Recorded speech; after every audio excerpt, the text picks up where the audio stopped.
Hey, it's Chris Harris, Safety Dog here. Another of the Dog on It Trucking podcasts. My guest this week, I am excited to have Mr. Jim Park. Let's bring Jim in and say hi. Good day, Jim. How are you? Good day, Jim. I'm supposed to say good day, Chris, right? You told me to say good day, Jim, so I did. I just following orders. Hi, Chris. It's good to see you, man. Perfect. Hey, Jim, how are you? Excellent. Another day older and deeper in debt, just living the dream, as they say. Hey, I hear you. Did I get all the cliches in there? Sorry, what was that? Did I get all the cliches in there? Yeah, just about. For our listeners and viewers, Jim, can you give us a bit of a background? Because I know where I first met you. It was about 97. Or sorry, I didn't meet you. I heard you back in 97, but you started in trucking long before that, I believe. Wow, yeah. I started driving in 78. I was working for Pioneer Pools, actually. You're probably familiar with them in Oakville. Yeah. I was a helper on a delivery truck, basically slugging pools all summer long. And then one trip, the driver broke his arm and he fell off the truck, couldn't get back. So I drove the truck back. It was an old GMC gas job with an Allison automatic transmission. Great long deck, 26-foot deck. But I drove it back and didn't break anything. And the boss said, well, can you go again tomorrow with it? And I said, well, I don't have a license for it yet. He says, don't worry about it. Back in those days, it didn't really matter. It was kind of optional. So I worked for the rest of the summer, I guess, maybe 5 weeks on the truck, and then went back to college that fall. Coming up on the next summer, I decided to go out and get my Class D and try to make a living as a student driving a truck. Anyway, that turned into, I got bored with school and decided to take up trucking instead. So I started working for a bunch of delivery services, driver services around the city of Toronto. And I spent a year or so doing that. Then I wound up at Lumsden Brothers, a grocery distribution outfit in Burlington. I went to work there because they actually had our model Max straight trucks at the time. And when I was working for those driver services, I was driving old Dodges and GMCs and International Loadstars and, oh, my God, just a litany of junk, which is what you always get when you're the low guy in the totem pole in driver service. Well, you drive that one. Well, it's got no doors. Don't worry about it. Tighten the seatbelt up. That's the way it was back then, right? So anyway, I went over to Lumsden's and they hired me, surprise, surprise. And a year later, I got my Class A license there. I'm probably not the model example of mandatory entry-level training because I learned how to drive tractor trailers over, I guess, 8 successive Fridays. I'd get my hours in by Thursday. I said to the boss, can I go out and ride with the tractor trailer guys on Friday? And they said, sure. So they didn't mind having me. They could sleep all day. I did all the work, all the driving, and they just said, Park, be careful. Don't break anything. Don't knock that over. Don't go so fast. Anyway, that was my entry-level training, but I got my license on the first try, and within a year I was working for liquid cargo lines on tanks. How I made that jump, I'm not sure, but I really spent pretty much the rest of my driving career on tanks, right up until, was it 97, I guess I gave it up, 98?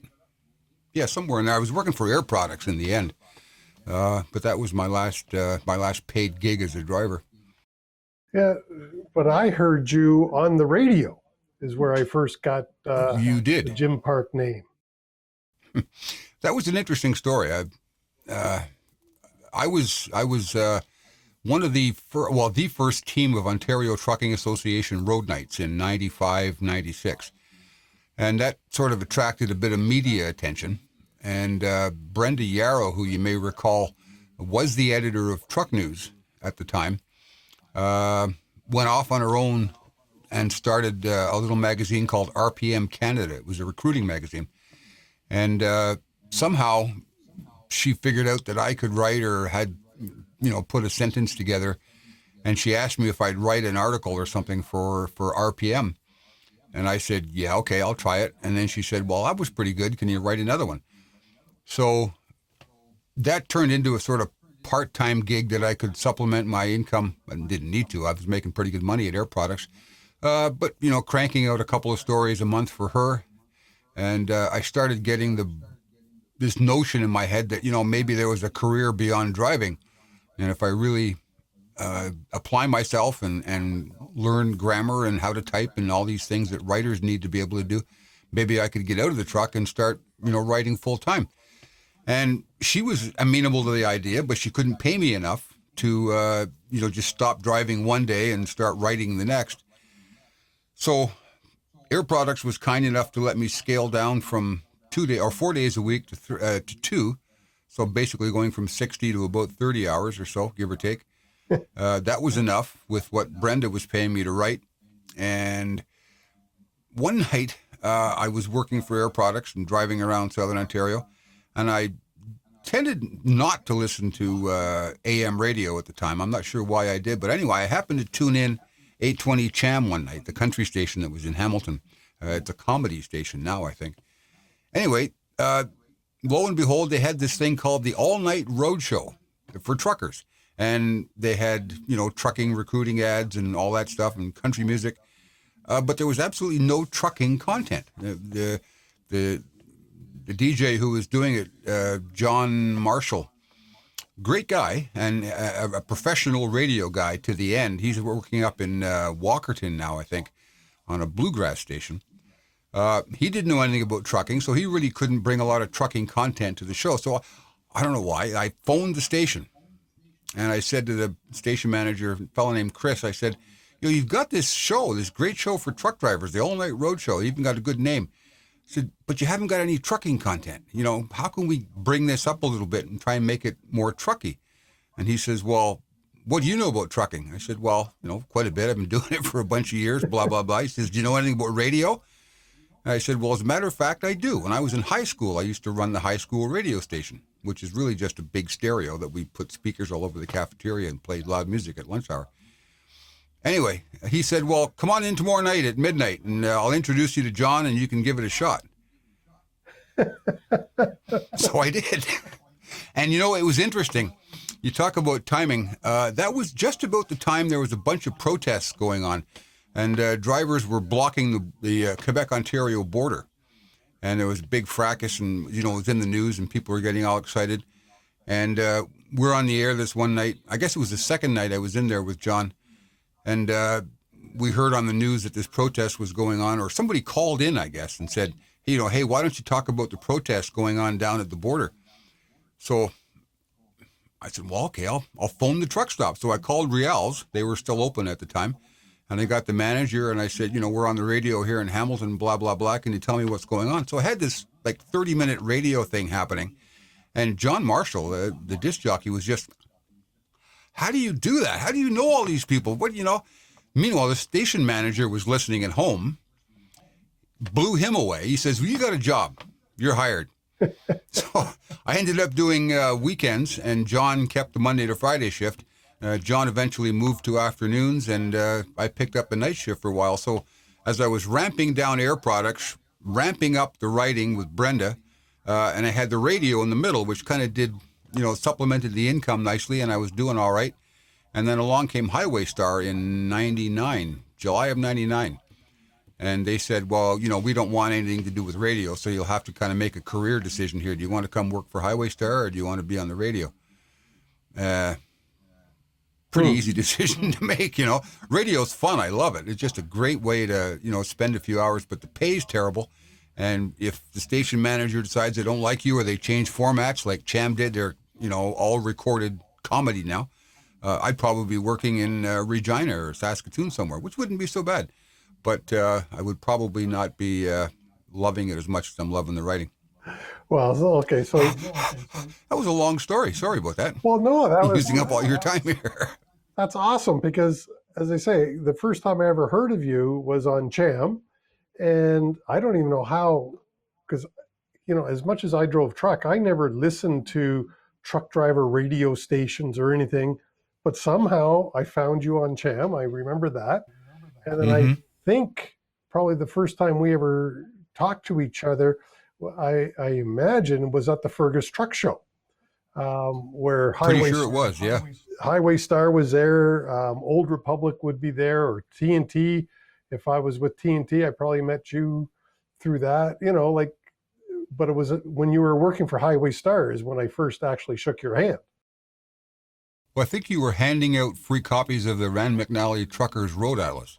Probably. And I'm always one for swag, so somebody said, oh yeah, they got them over there at Old Republic. So I wandered down and grabbed one, and there you were. I think that was the first time we met. Yeah, it probably was. And that's a lot of years ago, because that's my first year with Old Republic was 2001. Well, you didn't look like Santa Claus back then. No, I probably had hair and, Yeah, we all did. That was a long time ago. But see, that's really interesting, though, that you're started off as a truck driver. You became a writer, a radio DJ. Then you got working for Highway Star full time. And now you have your own podcast. Yeah, actually, I was doing podcasting when I was with Highway Star. This was back before podcasting was cool. I had a podcast called Truck Talk back in, I'm thinking, 2006, 2007. And we did probably 40 episodes, and advertisers weren't knocking on the door, so Highway Star decided to cancel it. But yeah, that was my first kick at the cat. And we started this new one now. It's with Heavy Duty Trucking, the U.S. publication, and the podcast is called HDT Talks Trucking. And you can find it on, the usual podcast hosting channels like Stitcher and Apple and Right. Spotify. Right. Or you can go to the website, truckinginfo.com, and there's a podcast banner up at the top of the page. The only problem with that is they've, for some crazy reason, stacked the podcast in reverse. So when you first go to the page, click on podcast, the first podcast that we ever did comes up first rather than the newest one. So if you want to hear the latest podcast, you have to go all the way to the bottom of the list. There's about 40-some podcasts there now, but posted the most recent one this morning. It was an interview with Ben Nyland. He's the president and CEO of Loop Energy. Oh. They're a hydrogen fuel cell engine company based in Burnaby, British Columbia. And they're going to be one of the, I think, serious players in North America for hydrogen fuel cell trucks. They're already big in Europe and Asia, China. And they've got a pilot project underway here now in the ports at Los Angeles and Long Beach, sort of a venture with Peterbilt. They've taken that E579 and built it into a range extender model. So the hydrogen fuel cell actually powers the battery, which powers the truck. Anyway, long story short, you can catch that podcast on truckinginfo.com or Apple Podcasts. It's called HDT Talks Trucking. Thanks for the plug. Well, and I'll make sure that there's a link in the show notes below so that the people don't have to stretch too far. Good man. Let's make it easy. But that brings us to our topic today. When we're shooting emails back and forth, it's what's of interest to you. And we've got a lot of similar interests. I just picked up a Tesla less than 2 weeks ago. So I'm now driving a Tesla, and the autonomous features in the base model are mind-blowing to me, moving from the car that I have. How do you think these new technologies that are coming out, autonomous driving especially, how are they going to be rolled into heavy trucks? Well, I'll tell you, I've got some concerns about what they call level 2 autonomy, which is what the Tesla is. It's supposedly driver assistance technology, right? You're not supposed to go to sleep in your Tesla. That's correct. People do. People do all kinds of crazy things in Teslas. But now there's a couple of truck manufacturers, Daimler in particular, who's come out with a level 2 system. They call it Detroit Assurance 5.0. And it does have level 2 autonomy to some degree, where you can take your hands off the wheel for 30 seconds or so. Everybody knows the hack on how to let go of the wheel and leave it. I mean, that's no secret. So I'm worried, and it's going to happen, that some driver will go, oh, well, this is like pretty close to autonomous. I can get out of the seat and go back to the fridge and put a sandwich in the microwave or brew a pot of coffee and then come back and sit down again. That's probably not a really good idea because the technology is really not up to the level 4 capability that it needs to be. But because the technology is there, drivers will experiment with it, and it will probably not end well, at least once or twice. Yeah, as I say, my car is just not even 2 weeks old. And this morning when I was driving, coming home from a customer out near Brantford, actually, going around a curve, there was a tractor trailer coming at me. It was a bend to my left. And all of a sudden the car hit the brakes because it thought the tractor trailer was coming at me. Coming right at you, yeah. Yeah, and so... Surprise! Yeah. Now, I was wide awake before that incident. I certainly was wide awake afterwards because I'm worried about No the guy. doubt. Well, really, I was worried about the car behind me. What were they going to do? Because this car was braking for no apparent reason. Yep. And so, I mean, the technology is really cool and it's happening and it's here, but it's far from perfect.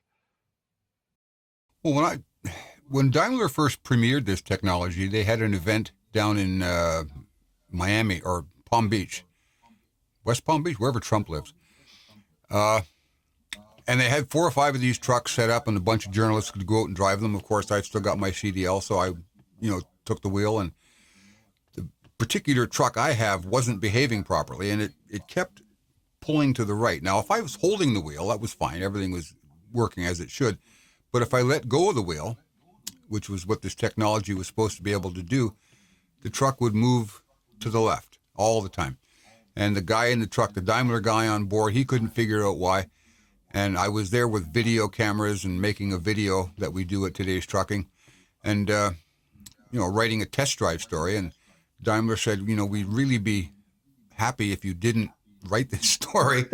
I said, well, I understand, it's a test truck. It's an engineering, pre-production model, yada, yada. So I understand things sometimes don't work. So let's redo the event. We'll schedule another test drive. So they did. We flew me out to Portland and we took off down Interstate 5 with one of the engineers, and it worked much better on that escapade. But we found that the steering wasn't able to always maintain the arc of the curve. Now, Interstate 5 in the Portland area has got a 55 mile an hour speed limit, and some of the curves are a little bit tight, not unnervingly tight, but a little bit too tight for, what Daimler had programmed into it. And on several occasions, the system simply disengaged midway through the curve, which is a little unnerving.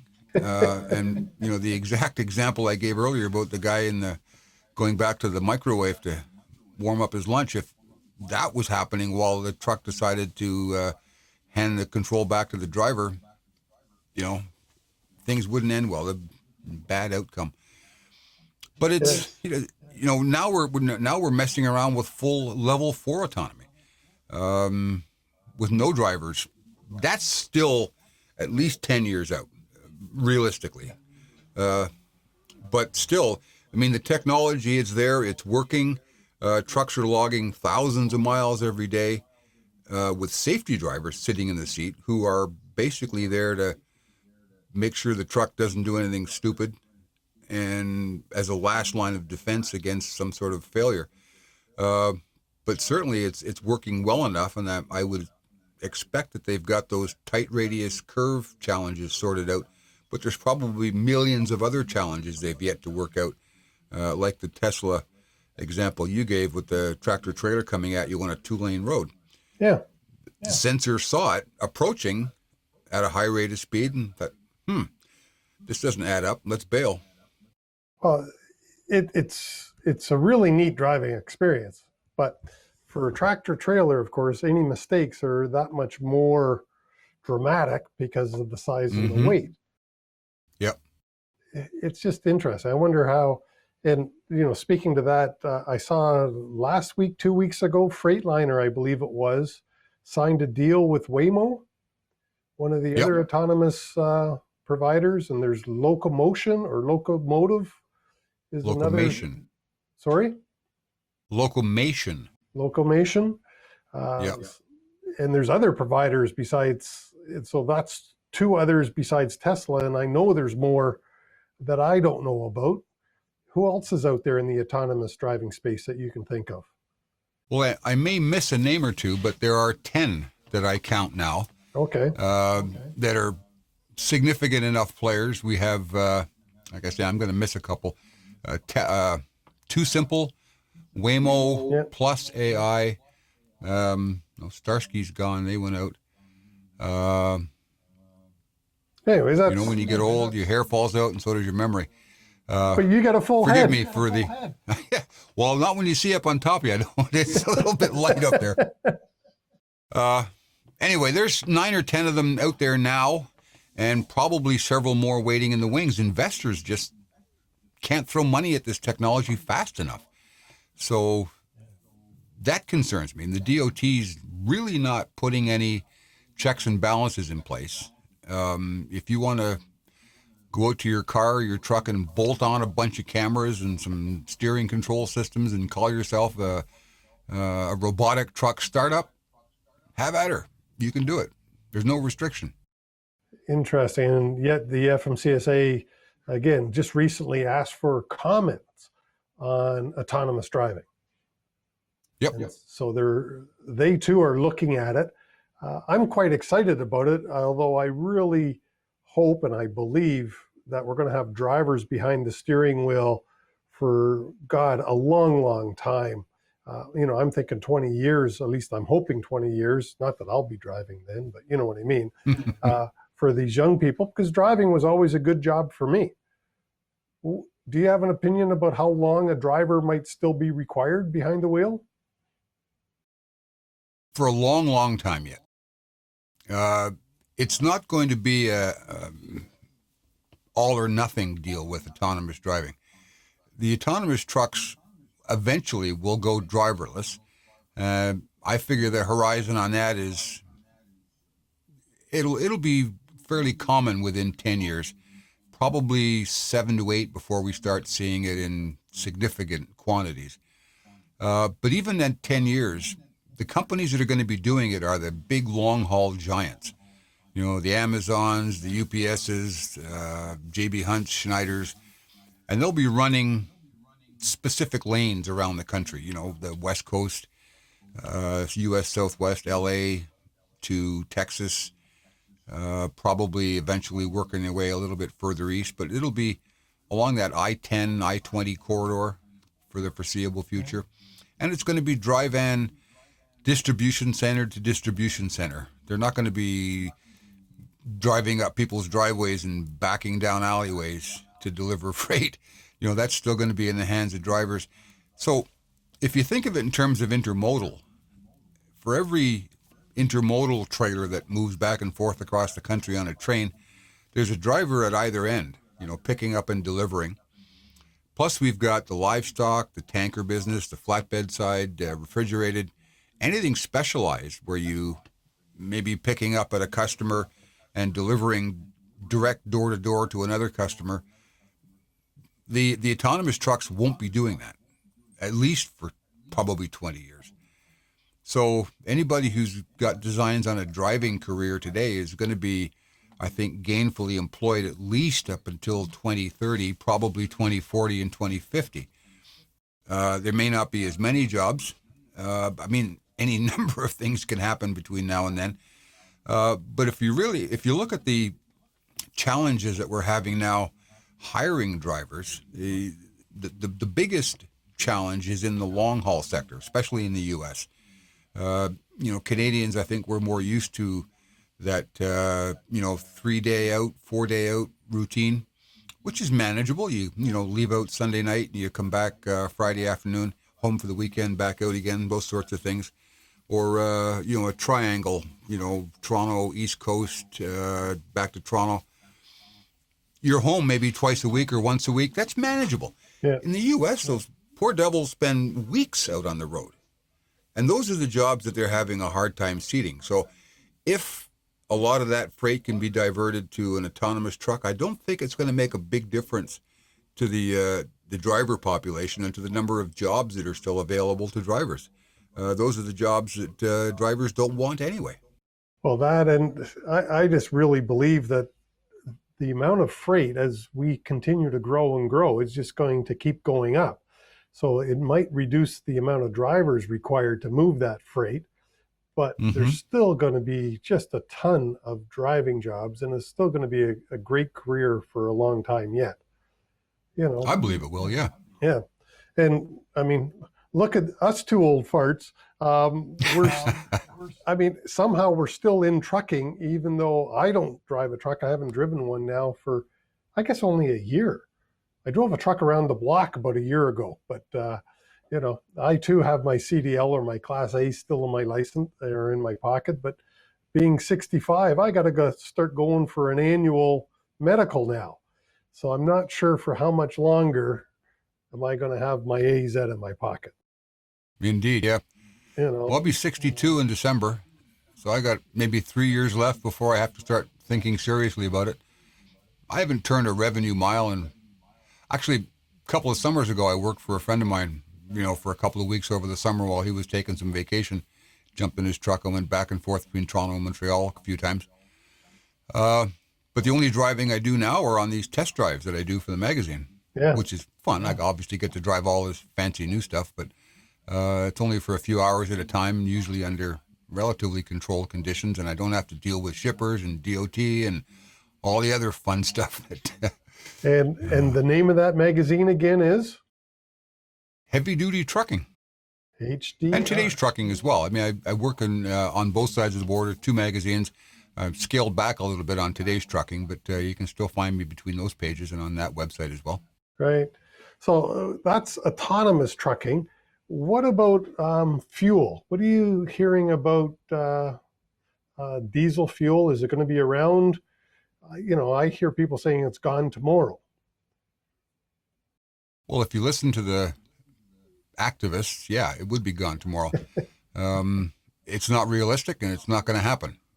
And to me, that poses a real challenge because, you know, you talk to people, your neighbors, your friends who don't understand trucking.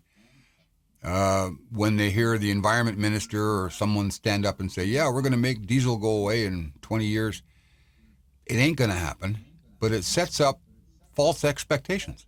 Why do you tell people that? Battery technology is not going to develop to the point where you can run trucks, you know, any more than 300 or 400 miles at a time, maybe 5, but even that's a stretch. And then it's going to take 24 hours to charge them up or 10 hours to charge them up. So there's really not much of a future, I don't think, for long-haul electric trucks. There is a future for alternative fuel technologies like hydrogen fuel cells who can run, you know, 1,000 miles on a single hydrogen fill-up, which incidentally takes about 20 minutes, which is not much longer than it takes to fill up a truck, really, a diesel truck. There's all kinds of challenges with hydrogen, you know, fueling infrastructure, cost of the stuff, the cost of the trucks. It's dramatically higher than a diesel truck costs. But if, you know, we keep moving in that direction where we're trying to, if not completely eliminate, which that isn't likely or realistic, but reduce the amount of diesel trucks that are out there, you know, creating the, you know, the greenhouse gases that we're all trying so hard to, you know, to eliminate or reduce. You take 100 diesel trucks off the road and replace them with 100 renewable natural gas powered trucks or hydrogen powered trucks. That's a step in the right direction. But diesel is not going away anytime soon. Experts are saying 20 to 50 years still left in diesel fuel. So, Well,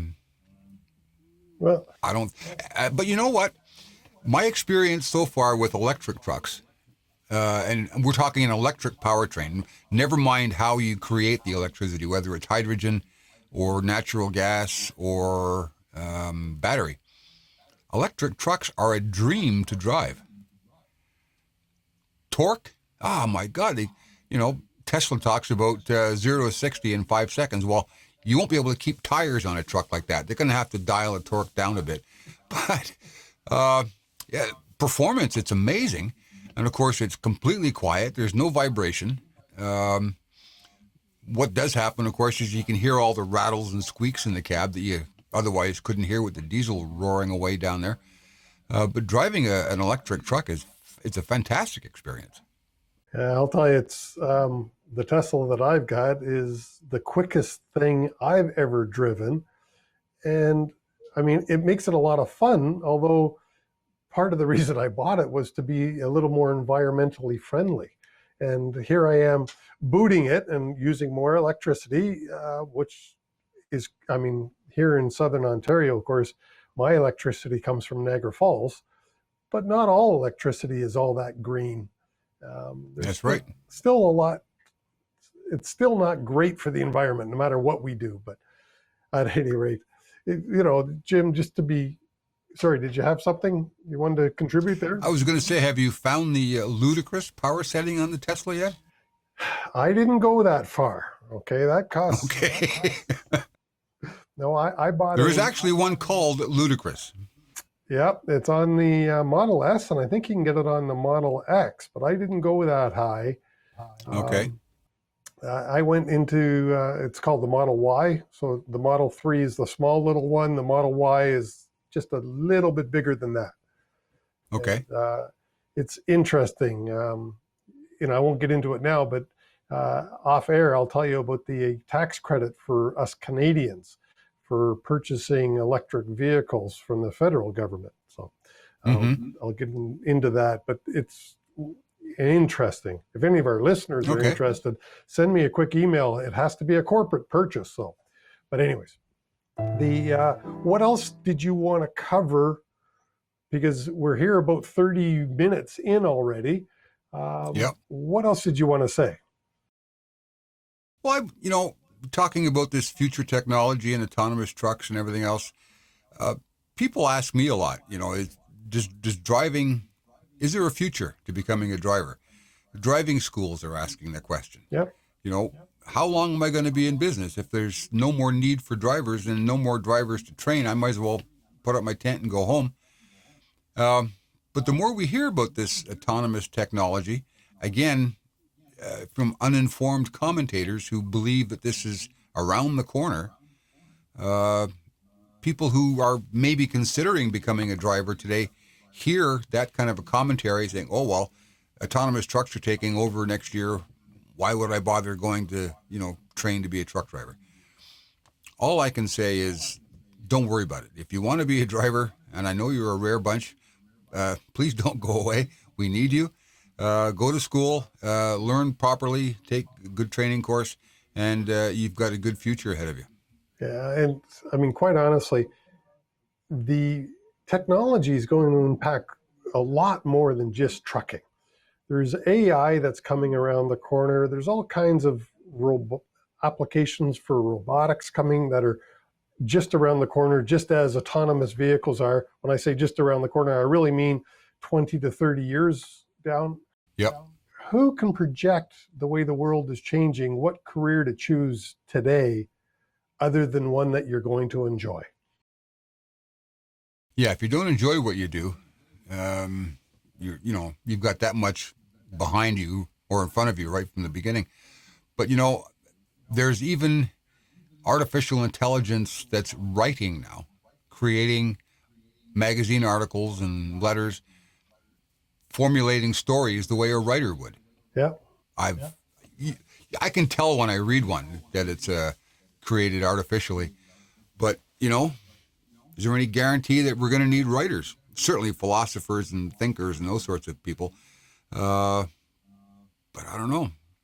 I mean, you go to the store, you buy a fridge now, it's got a barcode reader in it.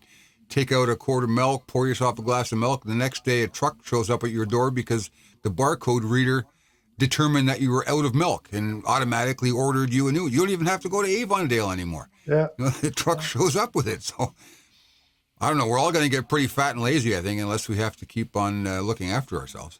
Yeah, and that's the truth. So, Jim, just to wrap this up, where can people find out more about you?